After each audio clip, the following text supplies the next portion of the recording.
आप लोगों से कहना चाहती हूँ कि एक घटना है, एक घटना जो 20 फरवरी 1936 की है। बाबा साहेब गोल मीज सम्मेलन 1932 को हमको तमाम अधिकार दे गए, शिक्षा का अधिकार, सार्वजनिक सड़कों पर चलने का अधिकार, राजनीति में अधिकार, आर्थिक अधिकार, सारे अधिकार बाबा साहेब ने हमको दे दिए।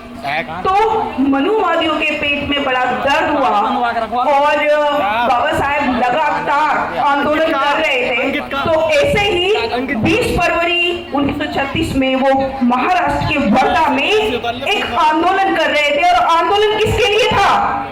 वाल्मीकि समाज के लिए था।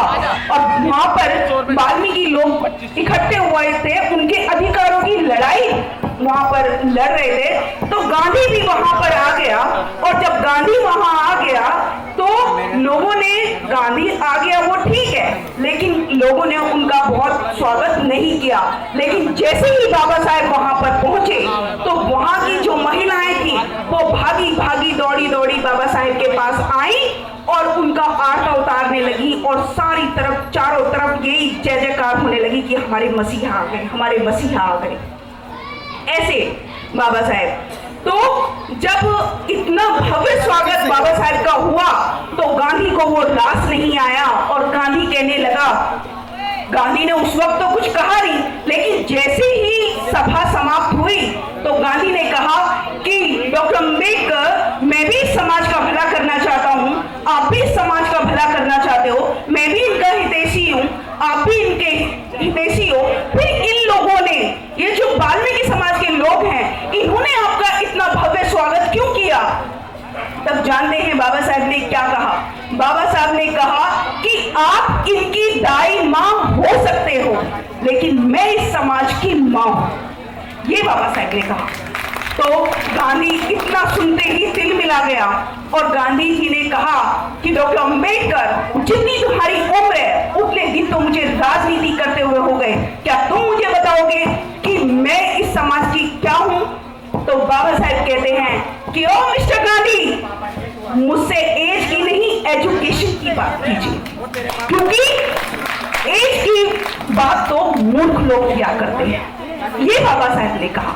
तो आज मैं आप ही के मन से ये कहना चाहती हूँ कि जितने बाबा साहब ने हम पे उपकार किए, यानी खासकर हम महिलाओं पर, आज बाबा साहब कहते हैं कि ये जो तुम्हारी गुलामी है ना, ये चाहे आप कितने भी मंदिर में चले जाओ, कितनी भी पूजा पाठ कर लो, कितना भी कुछ भी माला जप लो, नंगे पैर दौड़े चले जाओ, लेकिन ये जो गुलामी की जो जंजीरें हैं वो इससे नहीं टूटने वाली। अगर गुलामी की जंजीरें टूटेंगी तो वो केवल और केवल शिक्षा से हटेंगी, क्योंकि अगर शिक्षा होगी तो हम IAS PCS अधिकारी होंगे, और जब हम IAS PCS बिजनेसमैन होंगे तो हमारे पास पैसा होगा, और पैसा होगा रिस्पेक्ट होगी। तो अगर आप चाहते हो कि हमारा मान, हमारा सम्मान रहे, तो वो हमको शिक्षा ग्रहण कर ही मिलेगा। हमको किसी भी देवी देवता ने, किसी देवी देवता को हम पे तरस नहीं आया, क्योंकि आज से हजारों साल पहले भी हमारे पूर्वज पूजा पाठ करते रहे हैं, लेकिन हमारा भला किसी ने नहीं किया। और अगर हमारा भला किया तो वो सिर्फ और सिर्फ बाबा साहेब ने किया, और किसी ने हमारा भला नहीं किया। बाबा साहेब ने अपने संविधान के आर्टिकल नंबर 13 में ये जो जितने भी मनुवादी ग्रंथ हैं या जितनी भी परंपराएं हैं, उनको क्या कर दिया? शून्य घोषित कर दिया कि आज से जो भी व्यवस्था चली आ रही थी, जो भी देवी देवता पूजते चले आ रहे थे, या जो भी व्यवस्था, गंदी जो व्यवस्था थी, आज वो जो धर्म शास्त्रों के अकॉर्डिंग, यानी कि मनुस्मृति के अकॉर्डिंग, वेद के अकॉर्डिंग, पुराण, महाभारत, रामायण, गीता, इन सभी में SC ST OBC का शोषण लिखा हुआ है। आप लोग जानते नहीं हैं, क्योंकि हमारा समाज क्या है, पढ़ता नहीं है। वो ना तो हिंदू धर्म को पढ़ता, ना ही वो बौद्ध धर्म को पढ़ता, ना ही वो बाबा साहेब को पढ़ता। अगर वो पढ़ नहीं सकता तो मैं कहती हूँ कि इस तरह के प्रोग्राम में आ जाया कीजिए, आपको बहुत कुछ सीखने को मिलेगा। जैसे प्रोग्रामों को अनिल भाई और जाने कितने लोग अरेंज करते हैं, वो इसीलिए करते हैं ताकि लोग, क्योंकि वो जानते हैं कि हमारा समाज पढ़ेगा नहीं, लेकिन पढ़ के नहीं तो तो कम से कम सुनकर ही बदलाव कर लीजिए। जितने भी ग्रंथ लिखे हैं, बाबा साहेब ने हमको बोलने का अधिकार दिया, लेकिन हम बोलेंगे कैसे? बाबा साहेब संविधान के आर्टिकल नंबर 19 में हमको बोलने का अधिकार देते हैं कि आप अपनी बात को कहीं भी रख सकते हैं, लेकिन रखेंगे कैसे? जब तक हमको पता नहीं होगा। तो जो इतिहास नहीं जानते वो इतिहास नहीं बना सकते। और एक कोटेशन यहाँ पर लिखी है कि शिक्षा वो शेरनी का दूध है जो पिएगा वही दहाड़ेगा। आज जितने भी लोग शिक्षित हैं वही आगे बढ़ रहे हैं, वही समाज के लिए भी काम कर रहे हैं, वही देश के लिए भी वही काम कर रहे हैं।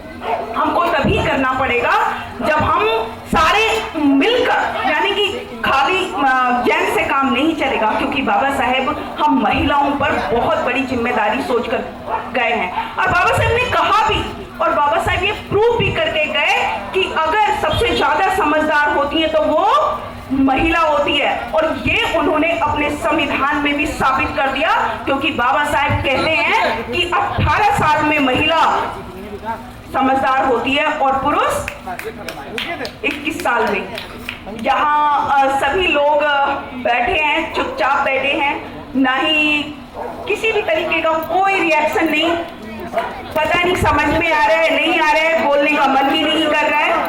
तो मैं सिर्फ इतना ही कहना चाहती हूँ कि ये समाज जो है, खासकर बाल्मीकि समाज, हम लोगों को अपने अधिकारों को जानना है, हम लोगों को बाबा साहेब को पहचानना है। क्योंकि अगर कोई सच्चा हितैषी है, कोई हमारी माँ है, माँ ही सबसे बड़ी कहते हैं ना कि बच्चों के भाग्य की निर्माता माँ होती है। तो जैसे संस्कार माँ के होंगे वैसे ही संस्कार बच्चों में आएंगे। और जब महिला बदलती है तो बच्चे बदलते हैं, और बच्चे बदलते हैं तो समाज बदलता है, और समाज बदलता है तब बदलता है देश। तो यदि हमको अपने भारत को बौद्ध में बनाना है, यदि हमको सम्मान की जिंदगी जीनी है, तो हमको बाबा साहेब के बताए हुए रास्ते पर चलना पड़ेगा, और खासकर महिलाओं को चलना पड़ेगा।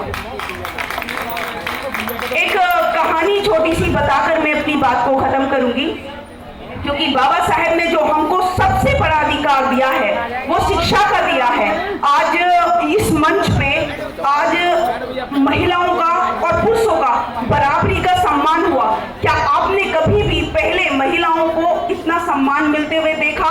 नहीं, क्योंकि हिंदू धर्म शास्त्रों में महिला सिर्फ और सिर्फ पैर की जूती समझी जाती थी, लेकिन बाबा साहेब के संविधान में महिलाओं को सर का ताज बना दिया, और कल्पना चावला जैसी लड़की चांद तक पहुंच गई। ये सिर्फ करिश्मा बाबा साहेब का है। और जब पहली बार इंदिरा गांधी प्रधानमंत्री बनी तो उसने कहा कि इसमें मेरे पिता का कोई रोल नहीं, यदि आज मैं प्रधानमंत्री बन पाई हूं